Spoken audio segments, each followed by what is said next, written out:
అందరికీ సాయిరాం. ఈరోజు మనం మనందరి జీవితాలకు ఎంతో దగ్గరగా ఉండే ఒక అద్భుతమైన ప్రయాణం మొదలుపెట్టబోతున్నాం. మనసు బాగోనప్పుడు, నమ్మకం సన్నగిల్లుతున్నప్పుడు ఒక గురువు కృప మనల్ని ఎలా చెయ్యి పట్టుకుని నడిపిస్తుందో చెప్పే షిర్డీ సాయిబాబా వారి లీలల్లో ఒకదాన్ని మనం కలిసి తెలుసుకుందాం. మనం ఈరోజు తెలుసుకోబోయే ఈ కథకు ఆధారం శ్రీ సాయి సచ్చరిత్రము అనే పవిత్ర గ్రంథం. హేమాడ్ పంత్ గారు సాక్షాత్తు బాబా ఆశీస్సులతో దీన్ని రచించారు. నిజం చెప్పాలంటే సాయి భక్తులకు ఇందులోని ప్రతి అక్షరం ఒక దారి చూపే దీపం లాంటిది. మనం వినబోయే ఈ అద్భుతమైన కథ కూడా ఈ గ్రంథం నుంచే తీసుకోబడింది. సరే, ఈ కథలోకి వెళ్లే ముందు ఒక్క క్షణం మనమందరం ఆలోచించాల్సిన ప్రశ్న ఇది. మన జీవితాల్లో కూడా కొన్నిసార్లు అన్ని దారులు మూసుకుపోయినట్టు అనిపిస్తోంది కదా. అంతా అయిపోయింది, ఇంకేం చెయ్యలేమనుకున్నప్పుడు ఆ దైవశక్తి మనల్ని ఎలా చేరుకుంటుంది, ఎలా ఆదుకుంటుంది? బహుశా ఈ కథలో మనందరికీ ఒక సమాధానం దొరకచ్చేమో. అసలు మన జీవిత ప్రయాణంలో ఒక గురువు పాత్ర ఎంత ముఖ్యమో ముందుగా అర్థం చేసుకుందాం. ఆత్మకు మార్గదర్శి అంటాం కదా, ఆ గురువు ప్రాముఖ్యత ఏంటి? చూడండి, మన జీవితం ఒక పెద్ద సముద్రం లాంటిది. కొన్నిసార్లు ప్రశాంతంగా ఉంటుంది, కాని చాలాసార్లు పెద్ద పెద్ద అలలతో అల్లకల్లోలంగా ఉంటుంది. అలాంటి కష్టాలు, సుఖాలు అనే అలల మధ్య మనం కొట్టుకుపోకుండా మనల్ని ఒక నావలా నడిపి సురక్షితంగా ఒడ్డుకు చేర్చే నావికుడే గురువు. ఆయనే మనకు సరైన దారి చూపించేది. అందుకే శ్రీ సాయి సచ్చరిత్రం లాంటి గ్రంథాలు ఒక మ్యాప్ లాంటివి అనమాట. అవి దారి చూపిస్తాయి. కాని ఆ దారిలో మన చెయ్యి పట్టుకుని నడిపించేది ఎవరు? ఆయనే, సద్గురువు, మన షిర్డీ సాయిబాబా. ఇప్పుడు మనం ఆయన లీలల్లో ఒకదానిని ప్రత్యక్షంగా చూడబోతున్నాం. ఇక అసలు కథలోకి వద్దాం. ఈ కథలో ఒక భక్తుడున్నాడు. ఆయన నమ్మకానికి ఒక పెద్ద పరీక్ష ఎదురైంది. మరి ఆయన మొర బాబాకి చేరిందా? బాబా కరుణ ఆయన మీద ఎలా కురిసిందో చూద్దాం. ఆయన జీవితంలోకి ఒక పెద్ద కష్టం వచ్చింది. ఎంత పెద్ద కష్టమంటే ఇక ఏ దారి కనిపించలేదు. భవిష్యత్తు మొత్తం చీకటిగా మారిపోయింది. ఏం చెయ్యాలో తెలియని నిస్సహాయ స్థితిలో ఉండిపోయారు. గుండె నిండా ఆందోళన. అసలు నేను పెట్టే మొర దేవుడికి వినపడుతుందా లేదా అన్న సందేహం ఆయన నమ్మకాన్నే ప్రశ్నించేలా చేసింది. అన్ని ప్రయత్నాలు చేసి చేసి విసిగిపోయారు. పూర్తిగా చేతులెత్తేశారు. ఇక తనను కాపాడగలిగేది ఆ సాయినాథుడు ఒక్కడే అని గట్టిగా నమ్మారు. తాను షిర్డీకి చాలా దూరంలో ఉన్నా సరే అదే తన చివరి ఆశగా భావించి పూర్తి నమ్మకంతో మనస్ఫూర్తిగా బాబాని వేడుకున్నారు. ఇక్కడనుంచే అసలు అద్భుతం మొదలవుతుంది. ఎందుకంటే బాబా చేసే పనులు మన ఊహకు అందవు. ఆయన లీలలు ఎప్పుడూ అంత సులభంగా అర్థంకావు. చాలా గూఢంగా, రహస్యంగా ఉంటాయి. బాబా లీలలు ఒక గొలుసుకట్టు చర్యలా ఉంటాయి. చూడ్డానికి సంబంధం లేనట్టనిపిస్తాయి, కాని వాటి మధ్య కంటికి కనిపించని ఒక బంధం ఉంటుంది. ఎలాగంటే, మొదటిది భక్తుడు ఎక్కడో దూరంగా ఉండి మొరపెట్టుకుంటాడు.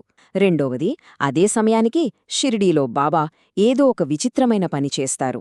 ఉదాహరణకి, ఒకసారి షిరిడీలో కలరా వ్యాపిస్తే గ్రామస్తులంతా వేడుకోగా బాబా మసీదులో గోధుమలు విసిరి ఆ పిండిని ఊరి సరిహద్దులో చల్లమన్నారు. ఇక మూడోది అద్భుతం. ఆ పిండి చల్లగానే కలరావ్యాధి మాయమైపోయింది. చూసారా, భక్తుడి మొర, బాబా చేసిన పని, జరిగిన అద్భుతం. ఇదే ఆ అదృశ్య బంధమంటే. ఇక్కడ మనం గ్రహించాల్సిందేంటంటే, బాబాకి తన భక్తుల మనసులో ఉన్న ప్రతి ఆలోచన తెలుసు. ఆయన కరుణకు సమయం, దూరం లాంటి అడ్డంకులస్సలు లేవు. భక్తుడు ప్రపంచంలో ఏ మూర ఉన్నా సరే వాళ్ల ప్రార్థన బాబాకి చేరుతుంది. బాబా ఆశీస్సులు వాళ్లని వెతుక్కుంటూ వస్తాయి. సరే, ఇప్పుడు కథలో చాలా కీలకమైన ఘట్టానికొచ్చాం.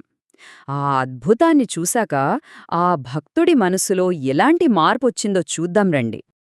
ఆ అద్భుతం జరగకముందు ఆ భక్తుడి మనసంతా ఆందోళన అనే చీకటితో నిండిపోయింది. కాని ఎప్పుడైతే బాబా తన మొర విన్నారని అర్థమైందో ఆ క్షణంలోనే ఆ బరువంతా దిగిపోయి మనసులో చెప్పలేని శాంతి, ధైర్యం, ఇక ఎప్పటికీ చెదరని ఒక నమ్మకం నిండిపోయాయి. అసలు తన సమస్య ఎలా తీరిందో తెలిసాక ఆ భక్తుడి కళ్లలో ఆనంద భాష్పాలు. బాబా దయకు చేతులు జోడించి కృతజ్ఞతలు చెప్పుకున్నాడు. పూర్తిగా శరణు వేడితే ఒక గురువు మనల్ని కంటికి రెప్పలా ఎలా కాపాడుతారో ఆయనకు ప్రత్యక్షంగా అనుభవమైంది. ఆ అనుభూతిని మాటల్లో చెప్పలేం. ఈ కథ కేవలం ఒక అద్భుతం గురించి మాత్రమే కాదు, దీనినుంచి మన జీవితానికి అవసరమైన కొన్ని ముఖ్యమైన పాఠాలు కూడా ఉన్నాయి. అవేంటో ఇప్పుడు తెలుసుకుందాం. ఈ కథ మనకు నేర్పే రెండు ముఖ్యమైన సూత్రాలు: శ్రద్ధ, సబూరి. బాబా ఎప్పుడూ తన భక్తులకు ఈ రెండిటి గురించే చెప్పేవారు. శ్రద్ధ అంటే మన గురువు మీద పూర్తి విశ్వాసముంచడం, ఆయన మనల్ని కాపాడుతారని గట్టిగా నమ్మడం. ఇక సబూరి అంటే ఓర్పు. మనం కోరుకున్నది జరగడానికి సరైన సమయం రావాలి కదా, ఆ సమయం కోసం ఓపికగా ఎదురుచూడటమే సబూరి. ఈ రెండూ ఉంటే చాలు, జీవితంలో దేన్నైనా సాధించవచ్చు. బాబా చెప్పిన బోధనలు అంటే కేవలం పూజలు, ప్రార్థనలు మాత్రమే కాదు. వాటిని మన రోజువారీ జీవితంలో ఆచరణలో పెట్టాలి. ఇతరుల పట్ల దయగా ఉండటం, కరుణ చూపించటమే నిజమైన సాయిసేవ. ఎదుటివాళ్ల బాధను వినటం, ఆకలితో ఉన్నవారికి కొంచెం అన్నం పెట్టడం, ఇలాంటి చిన్న చిన్న పనులతోనే మనం బాబా చెప్పిన దారిలో నడవగలుగుతాం. చివరిగా బాబా మనకు నేర్పిన అతి ముఖ్యమైన విషయమేంటంటే, నేను అనే అహంకారాన్ని తగ్గించుకుని అందరినీ ప్రేమతో చూడటం, నిస్వార్థంగా సేవ చేయటం, ఇతరుల పట్ల ప్రేమగా ఉండటం. ఇదే అసలైన ఆధ్యాత్మిక మార్గమని బాబా తన జీవితం ద్వారా మనకు చూపించారు. సరే, ఈ ప్రయాణాన్ని ముగించే ముందు మనందరం ఒక్కసారి మనసులో ఆలోచిద్దాం. మన రోజువారీ జీవితంలో మనం ఎదుర్కొనే సమస్యల్లో ఏ విషయంలో మనం ఇంకాస్త శ్రద్ధగా, ఇంకాస్త సబూరీతో ఉండగలం? ఈ ప్రశ్న మనల్ని మన లోపలికి చూసుకునేలా చేస్తోంది. ఈ ప్రశాంతమైన చిత్రంతో ఈనాటి మన ప్రయాణాన్ని ముగిద్దాం. సాయిబాబా బోధనలు మనందరి జీవితాల్లోనూ వెలుగు నింపాలని మనస్ఫూర్తిగా కోరుకుంటూ, ఓం సాయిరాం.